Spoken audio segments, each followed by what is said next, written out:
Hello, we're going to talk about properly cleaning a dog's ear today. When dogs have ear infections, one of the big problems we get is the ears get so full of wax and dead cells and other goo, quite frankly, that it's hard to get the medicine down to where it needs to be. Another problem we have with dogs that's unique to them is the human ear kind of goes straight in. But in a dog, we have in this model here, the ear goes down and makes a bit of a U-turn. And so debris gets kind of stuck down there and gets trapped. And so it's important as part of our home treatment program to properly clean the ears. Now, one thing we don't want to do is just put water or something that has just water and alcohol down in the ears. Not because it's dangerous, but because most of the bacteria and yeast and things that live in the ears are enhanced by the moisture. So we want to wash the ears with a solution that's made to help break up the debris and kind of disinfect the ears. We use a couple right now. Otisoothe is a good basic product. It has disinfectant in it that will help gently kill the bacteria and yeast, as well as materials that will help break up the wax and the other debris. If we had a yeast infection, for instance, we might use what's called Keto-Tris, which has ketoconazole, which is good for yeast. And we have other products available for specific ear problems. So what we'd like people to do when they're cleaning the ear is it's kind of often good to get the patient up on a counter or something, or if you have a picnic table out back, just somewhere where they're up. They're usually less likely to want to run around and cause you grief.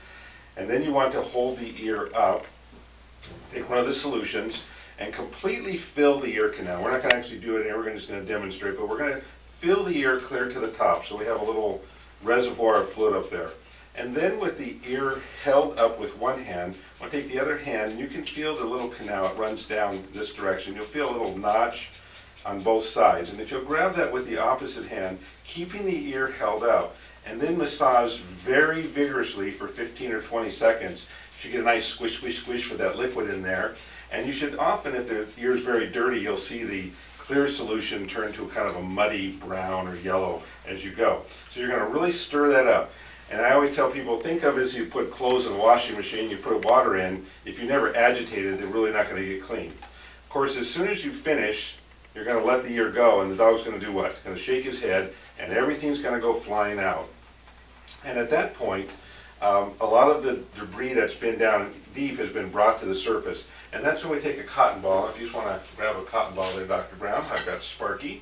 He's being a very cooperative patient today. We would just take a dry cotton ball, and you can just often wipe, kind of clean away the material.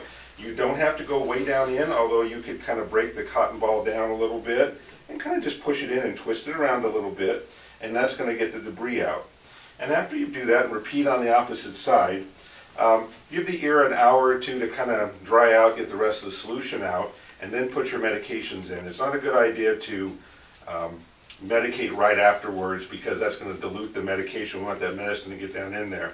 And then according to as the doctors prescribe, usually we'll clean every day and medicate once or twice a day depending on what's needed until the canal's clean and the infection's gone.